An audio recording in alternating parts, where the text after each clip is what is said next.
Dans cette vidéo, on va donc vous montrer comment nous on utilise GoToWebinar, quels sont les avantages et aussi les inconvénients quand on est marketeur d'utiliser cette plateforme. Alors, il faut savoir que GoToWebinar c'est disponible à partir de 89 euros par mois et qu'ils ont développé durant l'année 2020 des fonctionnalités vraiment intéressantes pour le coup qui sont à la fois de pouvoir faire du montage vidéo, donc directement dans l'application, et également de pouvoir faire payer. Donc ça, c'est des choses qui sont nouvelles. Il y a de plus en plus de demandes qui vont dans ce sens, et du coup, ils veulent satisfaire le plus grand nombre, et donc ils sont en train d'évoluer de manière assez positive. Donc maintenant, je vais vous montrer directement la démo, comment ça fonctionne directement dans l'outil. Voici donc la première page que vous allez voir quand vous allez vous connecter donc à votre tableau de bord GoToWebinar. Donc là, on voit que nous avons notre prochain webinaire là, qui vient d'être créé pour notre partie anglaise. On voit très rapidement voilà, des analyses. Typiquement, notre taux de participation dernièrement était sur les 5 derniers webinaires de 38%. On voit qu'on a ici le petit menu, alors il est très discret, mais sincèrement c'est plutôt agréable en fait. Il est bien fait, on va par exemple voir ici l'analyse. Très rapidement, on va être capable de voir en un coup d'œil les statistiques principales. Bon là c'est 33%, on voit que c'est un peu plombé parce que justement on a des tests, répétition webinaire, qui plombent un peu le truc. Là on voit que d'ailleurs il y a eu un joli petit bug avec 2 webinaires de créer. Bon, on peut voir tout en arrêt de temps et puis surtout, une fois qu'on clique, on peut exporter tout ce que l'on veut pour chacun des outils. Alors déjà, on a ce genre de stats sur les taux de participation, etc. Ça, c'est super agréable. Hop là, pardon, on va voir des noms. Euh, et on peut en fait exporter. On peut télécharger des rapports. Ça, c'est super cool. On va voir typiquement tout ce qui est suivi des questions, etc. Ça, c'est des choses typiquement là quand on fait avec des partenaires des webinars, on va envoyer ce suivi des questions pour que chacun puisse voir ce qu'il s'est passé. On a l'enregistrement, on a tout au même endroit. Donc là, ce que l'on va voir, c'est surtout comment créer un webinar. Donc là, c'est très rapide. L'avantage, c'est tout nouveau, hein, c'est sorti dans l'année 2020 sur GoToWebinar. Nous, on a plutôt apprécié ça parce qu'en fait, là, on va faire, par exemple, cela, il nous propose soit de faire en direct, c'est tout con, hein, mais on survole, voilà, ça explique exactement les différences. Enregistrer, c'est qu'on va le faire en amont. Nous, on fait que du live chez Pledzi. Est-ce qu'on le fait une fois, on le fait plusieurs fois?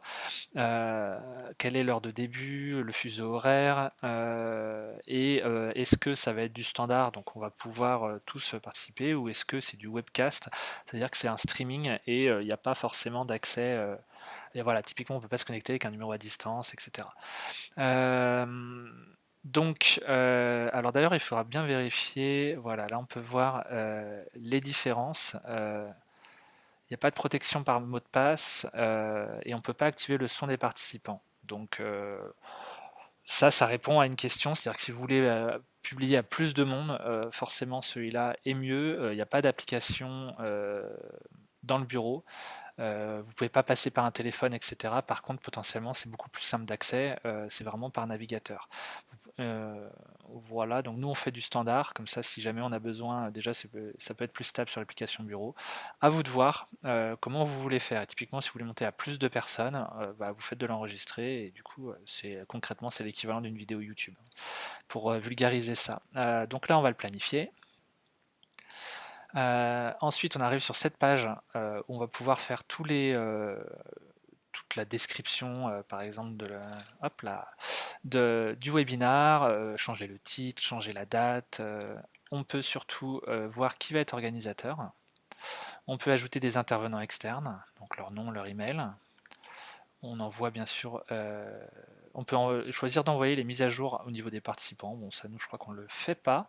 Ajouter le paiement, on ne l'utilise pas, donc je ne pourrais pas vous guider là-dessus. Ça, c'est l'audio, donc c'est ça, ceux qui utilisent par exemple Zoom vont être familiers, c'est les codes quand vous voulez rejoindre euh, par mobile pour avoir un meilleur son concrètement ou pas dépendre si vous avez une mauvaise connexion Internet. Alors, vous pouvez préconfigurer des messages de bienvenue, c'est dès que les gens vont arriver, ils se prennent ça sur le chat. Vous pouvez rajouter, alors ça il faut vraiment penser à le faire, c'est quand vous arrivez sur la salle d'attente, vous rajoutez la photo, le nom, le titre et l'organisation de chacun des présentateurs, c'est plutôt sympa, ça rend bien. Ensuite vous pouvez personnaliser vos couleurs, le logo, vous avez forcément votre page d'inscription, vous pouvez le publier à plein d'endroits. Là, vous allez gérer toutes les inscriptions, donc on est limité à 5000 nous, et là vous pouvez suivre donc le nombre d'inscrits, vous pouvez suivre les sources, vous pouvez suivre pas mal de choses. Ça, c'est les adresses email, voilà, ça c'est avec lesquelles on envoie, donc nous on voit qu'on envoie avec notre adresse Eloat. Et ensuite, ça c'est super intéressant, c'est l'engagement des participants. Vous allez pouvoir créer des enquêtes, des sondages, distribuer des documents. Alors nous on utilise surtout la fonctionnalité sondage qui permet de relancer, par exemple de poser des questions et de pouvoir commenter dessus pendant la conférence. On a vu par exemple là-dessus l'utilisation d'un sondage, des gens qui font des choses où ils font le webinaire en fonction du retour des sondages. Donc ça c'est un niveau un peu plus abouti, mais c'est une expérience qui est super sympa. Et puis une fois que c'est bon, eh ben, on peut déjà s'entraîner si besoin.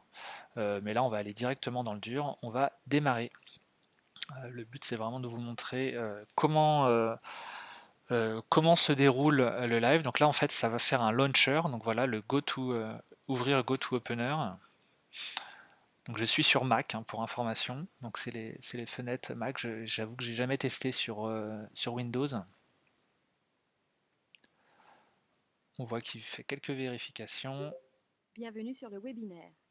Vous êtes entré Et en là donc tant on a voilà qu'organisateur cette et vous petite pouvez fenêtre qui parler avec s'ouvre. les autres organisateurs Et on a ou une petite invités sur dame la qui nous ligne. parle Est-ce que dans vous êtes les, prêt dans à les démarrer la oreilles. Concrètement, présentation? je vous parlais tout à Appuyez l'heure sur le bouton de la fenêtre Démarrer la d'attente, diffusion c'est bien ça. dans le panneau de C'est-à-dire que là, on configuration de voit votre rien, il n'y a pas webinar de pour fenêtre permettre aux d'affiche. participants de vous entendre. Si vous Ce le... système vous notifiera Alors lorsque c'est vous assez perturbant démarrerez parce qu'en fait votre j'ai la dame de diffusion. GoToWebinar qui me parle en même temps dans les oreilles, dans le casque, et concrètement en fait elle nous rassure sur le fait que les gens ne nous entendent pas. Donc là on le voit, typiquement mon son est coupé, mais même si je l'allume, là typiquement si je l'allumais et que il y a des gens en salle d'attente, ils ne m'entendraient pas. C'est vraiment que les gens qui sont listés dans mon tableau en tant que le personnel, ils appellent ça. Donc concrètement, je disais, donc la page d'attente, on la voit ici. Vous allez pouvoir mettre votre visage, etc., pour que les gens aient ça en attendant. Vous pouvez partager votre écran ici, soit un écran principal, soit juste des fenêtres. Donc nous, typiquement, on utilise en général que des fenêtres. Ça limite les risques de pop-up ou de notifications intempestives. On l'enregistre automatiquement au démarrage. On peut ouvrir la webcam, typiquement ici. Donc ça va être un petit peu Inception. Voilà, donc j'ai bien une petite fenêtre de protection sur ma webcam. Et on a ici donc le partage d'écran qu'on peut lancer également. On peut le lancer à deux endroits. L'avantage d'ici, c'est que même si vous masquez la fenêtre, vous avez toujours ces fonctionnalités principales. Si je partage mon écran au moment où je partage, il va me demander est-ce que je veux démarrer la diffusion? Non, pas maintenant, je veux juste partager mon écran. Ce qu'il faut savoir, c'est que quand vous faites ça en salle d'attente, les gens le voient. Donc même si vous n'avez pas démarré le webinar, attention. Donc là, si j'arrête de montrer l'écran, ils ont bien la fenêtre d'attente. Nous, ce que l'on fait, c'est qu'en général, on commence à partager la slide une minute avant, comme ça on est prêt et on peut tester que tout fonctionne bien avant même de démarrer. Et du coup, la fenêtre d'attente, en général, c'est la première slide qui est le nom du webinar, donc tout va bien.